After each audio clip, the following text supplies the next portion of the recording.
I call this hearing of the Small Business Committee to order.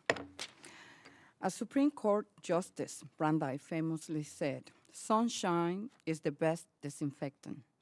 To make sure oversight is a priority, the House has adopted Rule 11, which requires quarterly hearings on waste, fraud, abuse, and mismanagement of programs under the committee's jurisdiction. Accountability is critical to the legislative process, and it is something that our committee has consistently worked to promote. In the last 2 years alone, we have held several oversight hearings on issues ranging from Katrina disaster assistance to fraud in contracting. That is a track record we're going to continue in the new Congress, starting with today's review of GAO's HubZone investigation. When first introduced, the HubZone program promised to create opportunities for small businesses in low-income communities.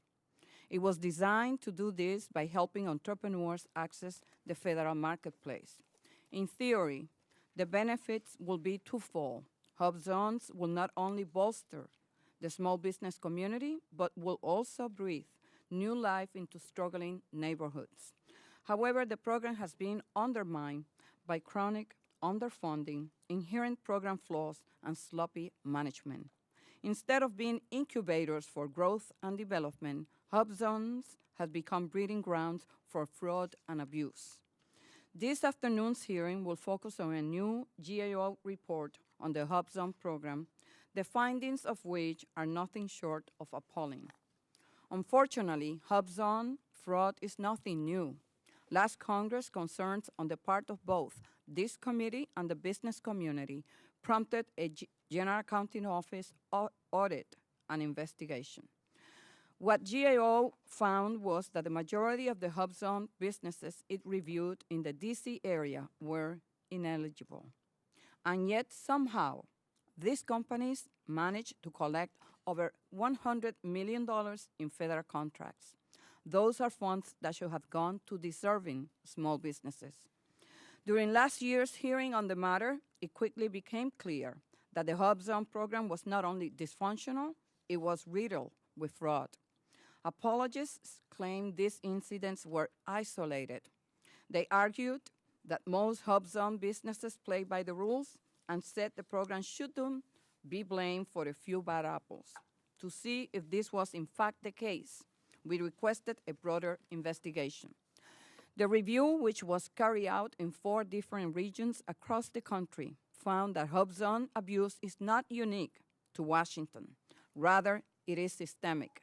Today, we will hear from GAO that the majority of the reviewed businesses were not even HubZone eligible, and yet they received $30 million from the program. 8 months after our first HubZone hearing, SBA still have no control over the initiative. As a result, tens of millions of dollars in HubZone contracts have gone to unqualified businesses. That includes $27 million that went to businesses GAO had already identified as ineligible in its report of July. Because SBA failed to act, those companies continue to receive contracts that were never rightfully theirs. Abuse of a federal program is never a good thing. Today, in light of the billions of stimulus dollars about to enter the federal marketplace, we need to be more vigilant than ever. It is critical that small businesses have a level playing field and that taxpayers' money get the most bang for their buck. As important as it is to provide expanded opportunities to entrepreneurs, we just cannot allow a program so fatally flawed to continue. It is time for SBA to make a decision, either overhaul the program or scrap it completely. This committee is no longer going to tolerate the excuse we are working on it, while hardworking small businesses who have played by the rules are being cheated out of opportunities. I would like to thank all of the witnesses in advance for their testimony, and with that, I yield to Ranking Member Graves for his opening statement. Good afternoon, and Thank you for participating in this hearing, oversight hearing of the Small Business Administration's programs. And as always, Madam Chair, I appreciate you holding this important hearing. One of the primary goals of the Small Business Act is to ensure that small businesses receive a fair portion of contracts offered by the federal government. This is important because small businesses have lower overhead. They can provide goods and services to the federal government as efficiently, if not more so, than larger competitors. In addition, providing small businesses with their fair share of federal contracting opportunities will hasten economic recovery. However, time and again, the government fails to reach its contracting goals. The government continues to bundle contracts that only large businesses can obtain, and we find that various contracting programs open themselves up to abuse and the possibility of fraud. We need to focus efforts on improving the government contracting process. This includes preventing inappropriate contract bundling and eliminating the potential for fraud and abuse, including the Hub Zone program. As we all know, the Hub Zone program was created to stimulate the economies of economically depressed areas by awarding qualified Hub Zone participants with federal contracts. However, recent investigations by the Government Accountability Office demonstrate that the program is susceptible to abuse and the possibility of widespread fraud. The studies are alarming, and the SBA's response has been inadequate. What's worse is that contracts given to firms ineligible for the program undermine the ability for legitimate Hub Zone firms to win contracts. In turn, this diminishes the effectiveness of the program in revitalizing economically depressed areas. I look forward to hearing this testimony today from our witnesses. I want to learn a whole lot more about the progress they have made in addressing these problems. And if I don't feel like enough is being done, I can assure you that I will take a much more aggressive approach to righting this ship. Again, I want to thank you, Madam Chair, for holding this hearing, and I look forward to working with you and other members of Congress, the GAO, and the SBA to rid the Hub Zone program of the abuse. Thank you, Mr. Graves. And I welcome the first witness, Mr. Darryl Hairston. He's the acting administrator of the Small Business Administration. He has served the agency over the past 30 years in a variety of senior executive positions. The SBA was created in 1953 as an independent agency of the federal government to aid, counsel, assist, and protect the interests of small business concerns. Welcome.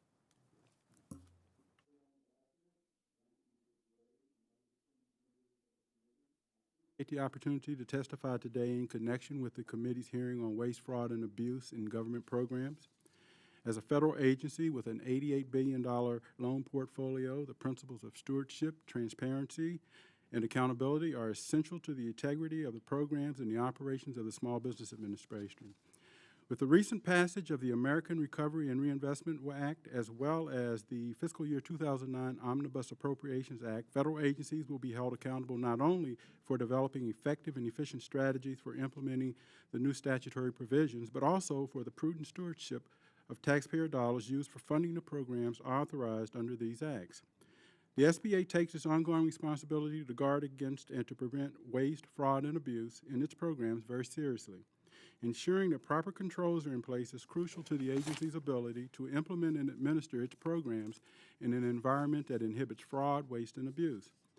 Madam Chairwoman, our management team recognizes that there is always a need for improvement in the way we conduct our business and the way we intend to address properly the recommendations contained in the GAO report released today. I am pleased to tell the committee that our commitment to better serving small businesses and aspiring entrepreneurs via our Hub Zone program remains strong. We are continuing our thorough review and testing and evaluation of all aspects of the program.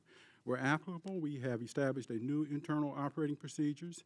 These revised controls, as well as the establishment of new ones, I believe, provide that level of accountability and transparency that Americans expect of their government, and which all of us here at SBA are committed to achieving.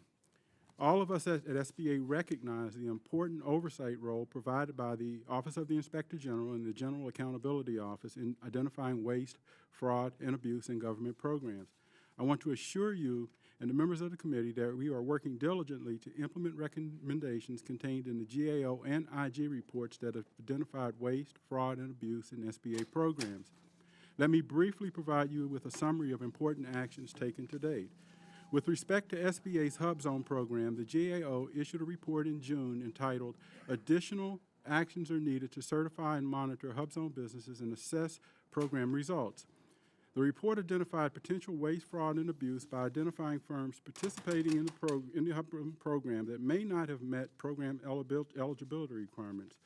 Over the last 8 months since the report was issued, SBA has developed new procedures for evaluating all applications, recertifications, and program examinations. SBA is collecting and supporting documentation from all firms that seek HUBZone certification or wish to maintain their HUBZone status. While these procedures have impacted our processing times, we believe they are helping to reduce incorrectly certified firms. For example, from July 2008 to March 2009, only 22% of the applications submitted were certified, while 77% were withdrawn or declined. During the same period a year ago, 66% of the applications submitted were certified, while 33% were withdrawn or declined. SBA is also in the process of reviewing its current program regulations to determine whether changes can be made to further strengthen certification procedures to help mitigate waste, fraud, and abuse, as well as reducing accidental mistakes. In addition, if the HUBZone Program Office believes it has sufficient evidence that any firm willfully attempted to misrepresent its HUBZone status, the program will forward those firms to the SBA suspension and debarment official and to the IG as appropriate. Regarding the issue of keeping the HUBZone maps current, SBA has developed a specific timetable and procedure to ensure that HUBZone maps remain current. The SBA's HUBZone maps were last updated on September 13th. The SBA intends to update the maps again by April as a result of new data it has received. On July 17, SBA testified that it was beginning the process of reviewing possible suspension and debarment of 10 firms originally identified by the GAO report titled SBA's Control Weaknesses Expose the Government to Fraud and Abuse.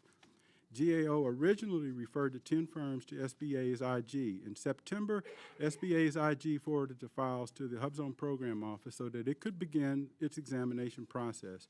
Investigation of these 10 firms revealed that at least 3 of the firms that GAO believed to be ineligible for the program were in fact eligible. Of the remaining 7 firms, only 3 are still in the program and are currently undergoing program examinations for possible decertification. All firms noted by the GAO have been investigated and examined by the SBA or are currently being investigated and examined. Keeping in mind that there are due process considerations for firms under examination. The firms that have been referred to SBA suspension and debarment officials are also being investigated by that office. Upon receipt of the GAO's files of its most recent investigation, SBA will take appropriate enforcement action on the firms we find to violate HUBZone program requirements. These enforcement actions will include, where applicable, removal, decertification from the program, and coordination with SBA's Inspector General and the SBA's suspension and debarment official.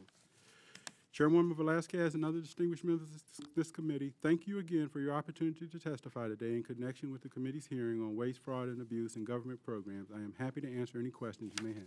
Thank you, Mr. Hairston. Our next witness is Mr. Bill Shear. Is the director of the GAO's Office of Financial Markets and Community Investment. The Financial Markets and Community Investment team works to improve the effectiveness of regulatory oversight in financial and housing markets. It also oversees the management of community development programs. Welcome, sir. Thank you. Madam Chairwoman, Representative Graves, and members of the committee. It is a pleasure to be here today to discuss our work on the HUBZone program. My statement today is based on work we performed to update the recommendations we made in our June 2008 report and reiterated in a July 2008 testimony before this committee. SBA has recently initiated some steps as part of a re-engineering effort to address the HUBZone program's deficiencies and implement our recommendations. I will summarize for each recommendation we made in our June report. First, SBA's HUBZone map used to determine eligibility was inaccurate, and we recommended that the agency fix the inaccuracies and ensure that the map remains accurate. SBA updated its map in September 2008. However, SBA does not have a process to ensure that the map remains accurate. Second, we stated that SBA's mechanisms for certifying and monitoring firms provided limited assurance that only eligible firms participated in the program. We recommended that SBA develop and implement guidance to more routinely and consistently obtain supporting documentation and conduct more frequent site visits to ensure that firms are eligible. SBA issued a guide for analysts to use when reviewing applications, and since July 2008, SBA has requested supporting documentation from each new applicant. However, SBA has not conducted more frequent site visits to verify the information it receives from firms. As of March 2009, SBA has conducted 7 site visits this fiscal year. Third, SBA has not followed its policy of recertifying firms every 3 years, and as a result, there was a backlog of more than 4,600 firms that had went unmonitored for more than 3 years. We recommended that the agency eliminate the backlog and take the necessary steps to ensure recertifications are completed in a more timely fashion. In September 2008, SBA used additional staff to eliminate the backlog of recertifications, but has yet to implement necessary procedures to ensure that future recertifications are completed in a timely fashion. Fourth, we found that SBA lacked a formal policy on timeframes for decertifying firms, and many firms were not decertified within the informal goal of 60 days. We recommended that SBA formalize its 60-day goal and adhere to it. In December 2008, SBA issued a procedural notice that formalized the 60-day timeframe for processing firms for decertification. We do not yet know whether staff are adhering to this policy.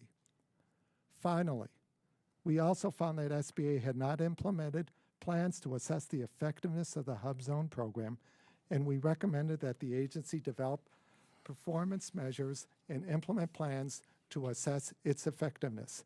In August 2008, SBA issued a notice of methodology in the Federal Register for measuring the impact of the program. The methodology was not well developed, and we do not believe that the effort was a useful process to address our recommendation. Because the agency has not evaluated the Hub Zone program's benefits, SBA continues to lack key information that could help it better manage the program and inform the Congress of its results. It is a pleasure to present our work before this committee. I'd be glad to answer any questions. Thank you, Mr. Shear. Our next witness is Mr. Greg Kutz. He is the Managing Director of Forensic Audits and Special Investigations at GAO. The FSI unit investigates waste, fraud, and abuse related to government programs and taxpayers' dollars. FSI has investigated abuses of Hurricane Katrina relief dollars, border security and overtime, and minimum wage complaints, among other topics. Welcome. Madam Chairwoman and members of the committee, thank you for the opportunity to discuss the Hub Zone program. Last year, I testified that this program was highly vulnerable to fraud and abuse, citing 10 cases here in the Washington, D.C. area. My testimony today has 2 parts. First, I will discuss our investigation of cases outside of the D.C. area, and second, I will discuss SBA's actions to address fraud and abuse. First, we identified 19 additional cases of Hub Zone fraud in Alabama, California, and Texas. These firms received $30 million of Hub Zone contracts. In all 19 cases, these firms recently made false statements regarding their program eligibility. The following 3 cases give you a flavor for the types of fraud that we identified. First, one Alabama contractor listed their principal office as being in a Hub Zone, which, as you know, is a key program requirement. However, as shown on the monitor, this office was actually a residential trailer reported to SBA as being suite number 19. The person actually living in this trailer had no apparent relationship to this company. The real principal office for this company was 90 miles away and not in a Hub Zone. Second, a Texas Hub Zone firm was being used as a front for large companies. This services firm was required to perform at least 50% of the work using Hub Zone employees. However, our work showed that between 71 and 89% of the work was actually being subcontracted out. The owner told us that large firms like hers are used by, or HubZone company firms like hers, are used by large companies as contracting vehicles. And third, only 5 of 38, or 13%, of a California company's employees lived in a hub zone. This firm falsely represented that it met the requirement that 35% of its employees live in a hub zone. I can't project these 19 cases to all hub zone firms. However, these 19 cases, along with the 10 from my testimony last year, clearly show that the potential for fraud in this program is substantial. As of January 2009, there were 9,300 firms listed as being eligible for this program. It's not hard to imagine that hundreds or perhaps thousands of these firms are not eligible for this program. Moving on to my second point, SBA does not have an effective fraud prevention program. The good news is that SBA recognized this and is taking steps to implement an effective program. The bad news is that they are closer to the beginning than the end of this process. An effective fraud prevention program includes prevention, monitoring, and investigations with consequences. Prevention is clearly the most important element of the program. SBA has recognized this, and as mentioned was by the other witness, has an interim process in place to screen applications. However, this process was not adequately field tested and thus has had some unintended consequences. Due at least in part to the lack of staffing, this process has resulted in a backlog of about 800 applications as of January of 2009. I would describe this as a growing pain of moving from what was in essence a self-certification process to what hopefully will be an effective fraud prevention program. In addition to the recommendations we made last year, we are making 4 new recommendations in a report we are releasing today. One of the key recommendations is for SBA to use unannounced site visits. As we have developed our 29 fraud cases over the last year, it is clear that for site visits, the element of surprise is critical. For example, in the case I just described, our surprise visit revealed that no company employees actually worked in trailer number 19.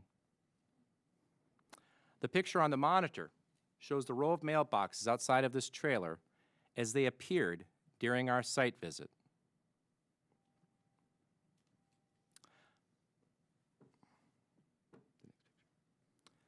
The next picture on the monitor shows the shiny new mailbox that appeared with the company name on it shortly after our surprise visit. According to the United States Postal Service, this mailbox is not a deliverable address. This case clearly shows the kind of deception that owners will use and the value of a surprise site visit. In conclusion, as was mentioned, it appears that fraud and abuse in this program exists across the country. The victims of this fraud include the American taxpayer, legitimate hub zone firms, and the communities that were supposed to benefit from this program. Perhaps the most troubling fraud scheme is the use of hub zone firms as a front to funnel money to large companies. Madam Chairwoman, I want to commend you and the committee for taking steps today to clean up this program. That ends my statement. I look forward to your questions. Thank you, Mr. Kutz. I would like to start by asking my first question to Mr. Hairston. Mr. Hairston, at the last hearing, I asked whether the level of fraud warranted the suspension of the Hub Zone program. Administrator Carranza's answer at the time was no, and that steps will be taken to eliminate fraud. Today, we have found out that several companies identified last year are still in the program and have since then received $25 million in new Hub Zone set-aside contracts. Added to this, the fraud in the program now appears national in scope. I'm going to ask this question to you, and I'm going to ask this question again. Will you make a commitment to suspend the Hub Zone program until fraud controls are in place and all companies with a Hub Zone contract can be verified? Madam Chairwoman, I don't have the authority. It's not on. The speaker is. I'm sorry. Madam Chairwoman, I don't have the authority to make the decision to suspend the HubZone program. What I can do today is to commit to you that we will take the proper steps to make sure that we have the proper risk management framework in place to mitigate fraud, waste, and abuse in the program. But the decision to suspend the program is one that would be a decision that would certainly That's be an enough. administration That's decision. enough, Mr. Hairston. Mr. Shear, the SBA testified in July that they will take several steps to fix the problems with the HubZone program, as identified by the GAO. At this chart show, very little has been accomplished. Why is that? I would say that the agency did not recognize the commitment that was necessary to address these very serious deficiencies and to implement our recommendations. Mr. Kutz, during last July's hearing, SBA testified that its goal was to perform site visits on 5% of the HubZone programs firm. Today, we hear that the SBA is performing 1.8 site visits per month and has done only 7 this year. That is less than 1/4% of the 10,000 firms in the program. Is that a sufficient deterrent to fraud? No. Administrator Hairston, why is the SBA doing less than what the agency promised back in July? Well, I'm not clear on what the agency promised at that time, but I can tell you that the office is working aggressively to put in place new procedures and new Did you processes. review, excuse me 1 second. I guess that if I was you sitting at the chair, and I know that I have to come and testify before this committee, that I will review the congressional records of last year in July when this issue was discussed in the hearing, where the administrator made a commitment to this committee, and then you will assess whether or not steps have been taken to make the corrections. Well, I did in fact review the record, and I don't recall seeing anything specifically regarding a commitment on site visits. And she very well may have made that commitment, but I'm saying I did not actually see it myself. But I do know that they have undertaken aggressive procedures. They've implemented, they're undergoing right now a business process re-engineering process where they're looking at all of the elements of the program, and they're establishing the necessary corrections, the necessary improvements to mitigate the fraud and abuse in the program. We take this very seriously. We take the notion of prudent stewardship over the program very seriously, and we are approaching this matter very seriously. Mr. Kutz, what type of site visits should SBA be performing and how often?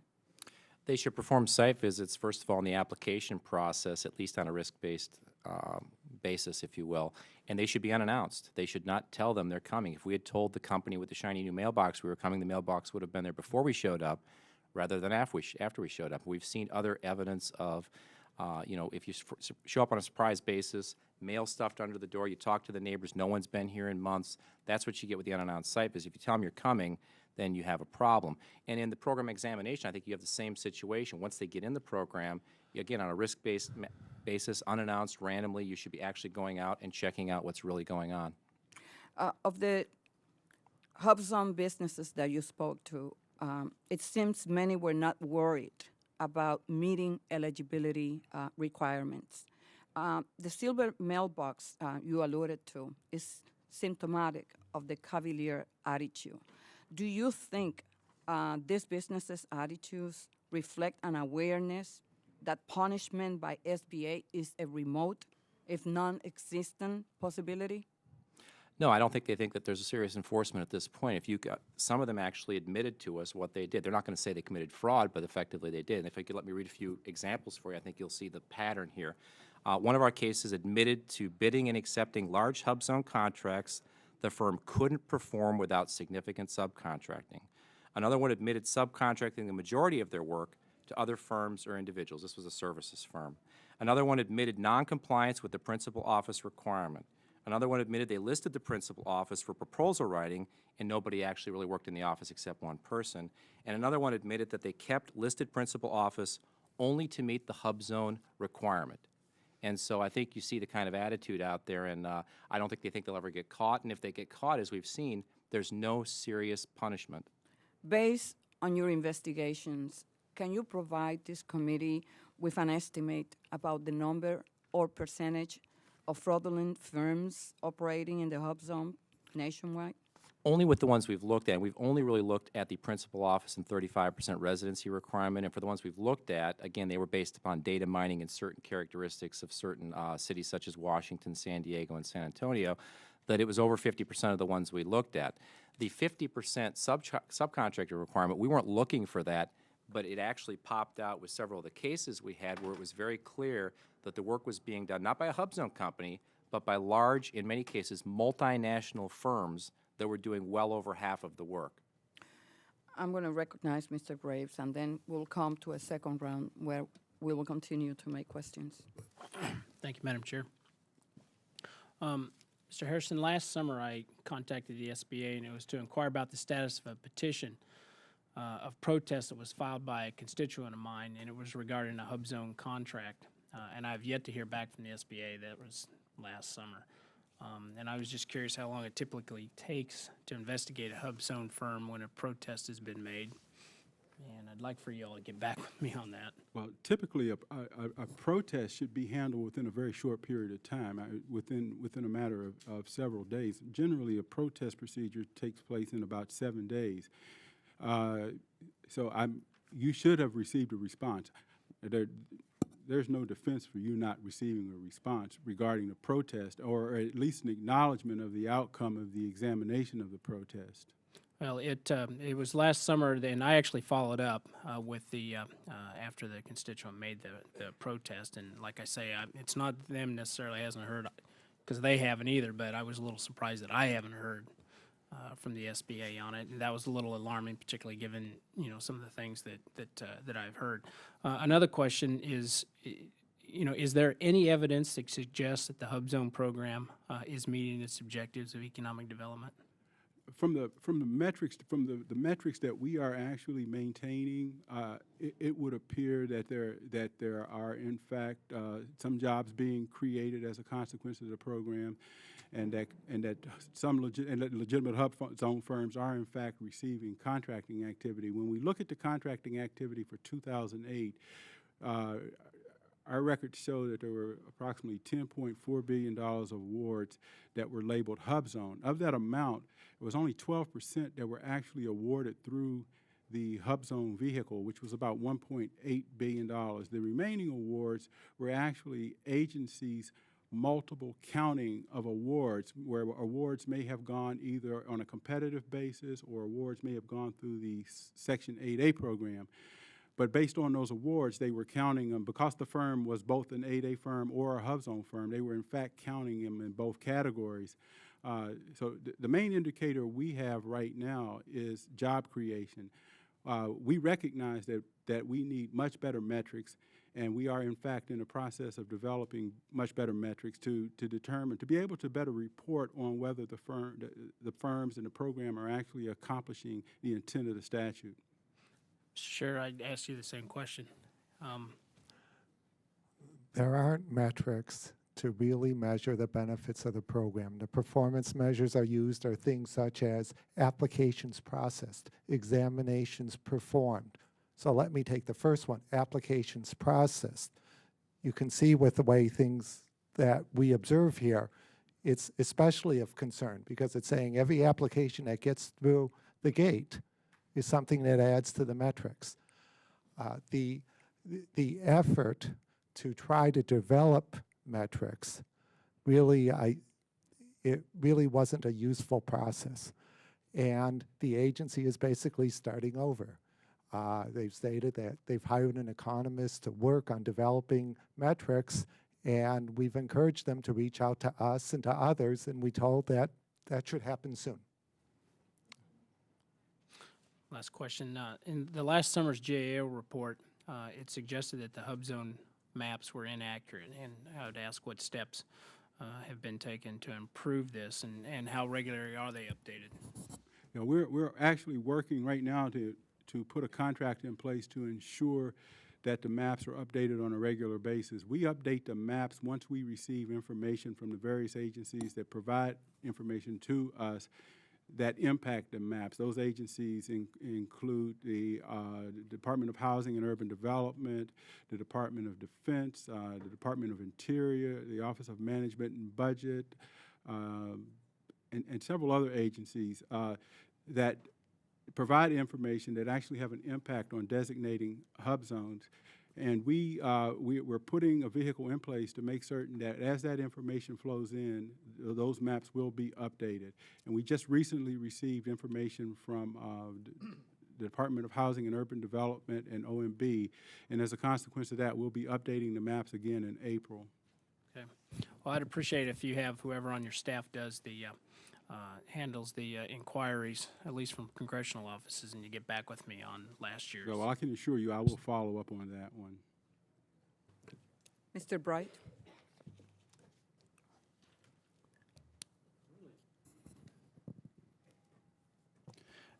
Really not a question, like just amazement of what I'm hearing here today, and I don't know how to resolve the problem. I know I'm a new member, by the way, for the people here giving us testimony.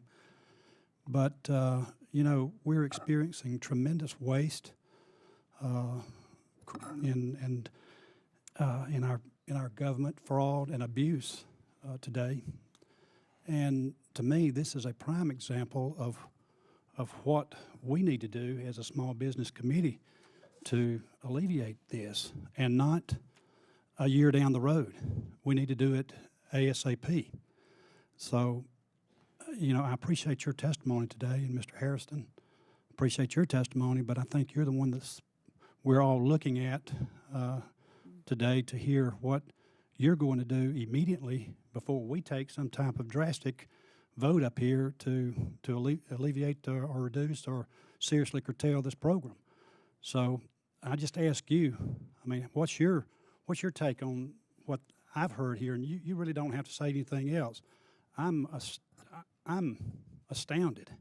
I feel very much like I felt the other day when I heard these tremendous bonuses being given out to the AIG people. So, Mr. Hairston, what can you say to give me a little comfort today that you're doing whatever you possibly can to alleviate this fraud and misuse and abuse of taxpayers' dollars out there? You know, the small businesses make up 70 to 80% of our jobs out there. Sometimes we get focused on the huge corporate projects out there, and we lose focus on our small business. But SBA could be the stabilizing factor for our economy. And for me to hear this, I'm floored. I'm astonished. I'm very disappointed. It's another I guess burden that we have to see as taxpayers out there that we got to put a stop to. So, Mr. Hairston, I'd like to hear what you feel as a result of letting me, as a new member of this Congress and this committee, how can you appease and satisfy me that we should today take a vote to terminate this program right away? Well, as I indicated before, we take this matter very seriously. You should. I hope you should. Yeah, and we don't disagree with the majority of the findings of the GAO report. We recognize that there is a lack of a real risk management structure around that program, but we also recognize that it's something that we can't put all the fixes in place overnight, but we know it's necessary that we take aggressive steps and that we do it in an urgent manner to put the proper risk management framework in place. But let me interrupt you and just ask you, I mean, this has been going on for a year at least, I can see. I'm not hearing from these gentlemen over here that you've taken any drastic action to curtail this abuse and this waste. Well, we've actually taken some steps. We've taken some preliminary steps, but we don't want to rush into trying to fix a problem and actually waste more resources and more time not appropriately fixing the problem. The gentleman yield. Yes, I will. Wasn't it recommended that on-site visits is a quite effective tool for deterrence? How many visits have you conducted in fiscal year 2009? I think Out of 10,000 firms, how many? I think the number that was stated earlier was 7, and that's the number. That's the number that was reported to me also. 7. And that is one of the courses of actions that are being planned. That we will be conducting more on-site visits. Thank you for yielding. Are you attempting in any form or fashion or looking at criminal prosecution or even civil fraud against these agencies who are taking the money?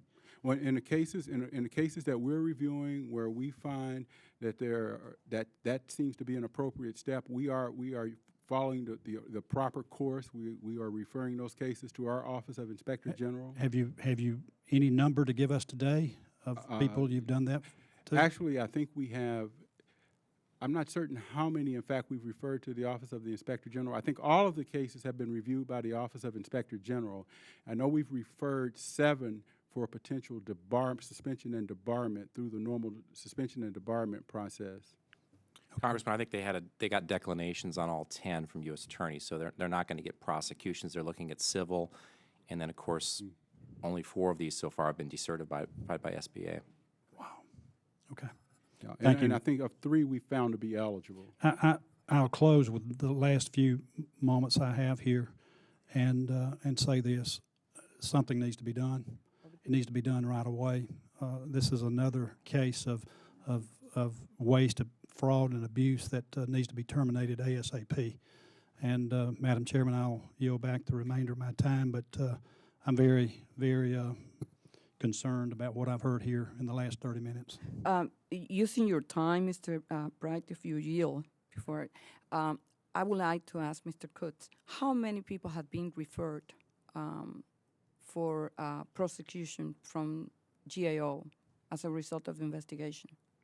Well, we sent the 10 last year to the IG, and they got a declination. And how many have been initiated independently from that investigation by SBA? For suspension and debarment, none, we understand. Thank you. Ms. Clark.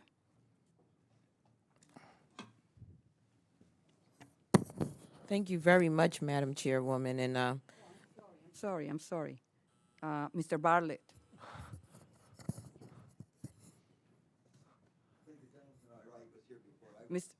Mr. Thompson? Okay. Thank you, Madam Chairman. And thank you, Ranking Member Graves, for holding this important hearing today in terms of oversight of the SBA and its programs. You know, we've been tasked with ensuring that the small business of America, our national economic engine, receive a fair proportion of federal procurement programs in order to purchase goods and services that keep government and military in day-to-day operations. And certainly now more than ever during this time of fiscal constraints, we as a committee need to be vigilant of the taxpayers' dollars that fuel the SBA procurement programs. With that said, we must be equally concerned with the proper oversight is in place for the additional stimulus funds that are leaving the Treasury. And also we need to make sure that these funds are used in a way that will benefit the small business operators and are done in a timely manner. We need to ensure that small businesses are actually recipients of the funding designated for small businesses. And I'm alarmed, as my colleagues have indicated, to learn the SBA does not check to make sure a business actually qualifies for status as a hub zone firm. In turn, this keeps contract officers from having the tools to verify the contractor's status. The hub zone program was designated to provide federal contracting opportunities for qualified small businesses located in distressed areas. And the last thing our government agencies need to be doing is further assisting the misappropriation of funds that are designated for these distressed areas and creating the further impediments to true intent and mission of the hub zones. So with that said, Mr. Hairston, simple question to start with. Why only 1.8 visits per month? Why only 7? What were the barriers? What was the decision making that when this was obviously a recommendation that come from this committee previously? Yeah, it's just a matter of implementing the process and identifying the resources to complete the task. And what resources we're missing to Well, what be able we're, to what fulfill we're more doing than is that? we're as a plan of action, we're engaging our field staff to help us to actually conduct field visits. The review process of the application actually takes place in our headquarters location here in Washington, D.C. And obviously, most of these firms are located out among the states where our field offices are located. And so basically what we're using is our field staff to actually go out and conduct site visits for us. And you will see an increase in those site visits, a substantial increase. Does the SBA contact contracting officers and agencies when questionable behavior in the Hub Zone program is reported so that the contracting officers can take appropriate action?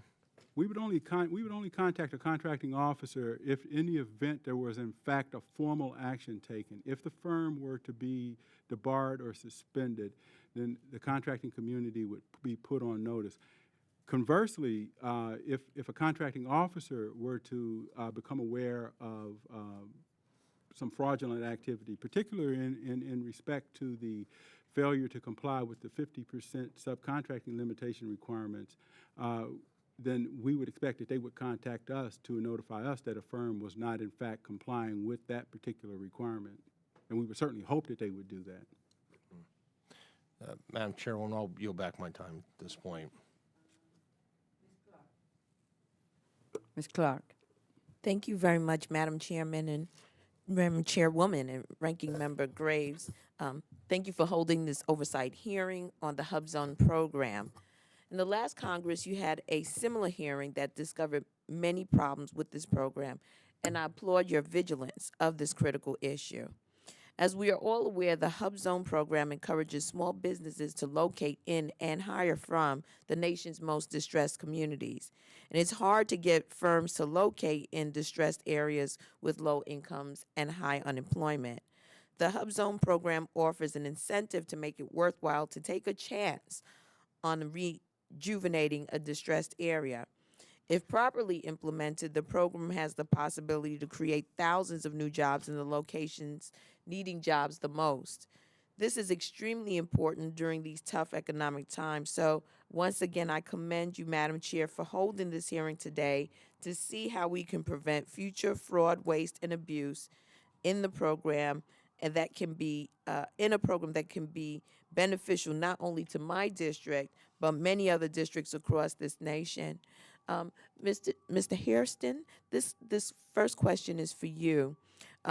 Since the SBA has failed to recertify more than 40% of the firms that have been in the program for more than 3 years, according to last year's GAO report, the SBA noted that the Hub Zone program had obtained additional staff and that the pending backlog of recertifications would be completed by September 30th of 2008. Can you let this committee know today how you intend to prevent future recertification backlogs and make sure that it happens in a timely manner? And do you have any assessment process in place to identify any future backlogs? In fact, that is a process that is underway now as part of our business process reengineering. We recognize now that it's going to take us longer to process applications than we were processing them before. We were trying to process applications within a 30-day time frame. We recognize that that just opens us up to too many possibilities of abuse of the program, that we will have to spend more time in terms of the certification process. And again, with the recertification process, that will become a priority of the program, that recertifications are absolutely necessary, and there will have to be established guidelines and timeframes to make sure that they are done and that they're done appropriately. We expect to have that process completed by the end of this fiscal year, and hopefully we'll have that framework in place sooner than later so that we can move forward in a prudent manner in respect to the oversight of the program. So you don't really have a concrete time frame in place as of yet? At this point, we are actually working with a contractor, and we plan to work with GAO, and we plan to work with our Inspector General to make sure that we're putting the proper procedures in place We're hoping to do that as quickly as we possibly can. But we Would- don't have a time frame at this point Okay, to say would you when g- it will actually be completed. Would you get back to this committee as soon as you sort of have a good sense of that? Because of course, you know that a recertification is very important to many of these companies that are trying to do right by our communities, and it could be quite disruptive for them if unanticipated delays pop up. So I hope that you will get back to us on that. I'd like to also touch upon the 8A program. In your written testimony, you stated that the Office of Business Development created an online tutorial to ensure that potential applicants understood and understand the 8A participation requirements. But according to Mr. Shear's GAO report, released in November 2008, he recommended that for 8A applicants to fully understand their realistic expectations, there needs to be an education requirement, such as a seminar or assessment tool. Do you intend to take further steps to ensure that firms applying for the program understand the 8A program requirements and have realistic expectations for the participation, as the report suggested? Yeah, those education seminars are conducted routinely throughout the country by our district offices. That's an ongoing process. So you're not relying solely on these online tutorials? No. Okay. Thank you very much, Madam Chair. I yield back the balance of my time. Thank you, and we're going to be in recess until this set of votes. We have 3 votes.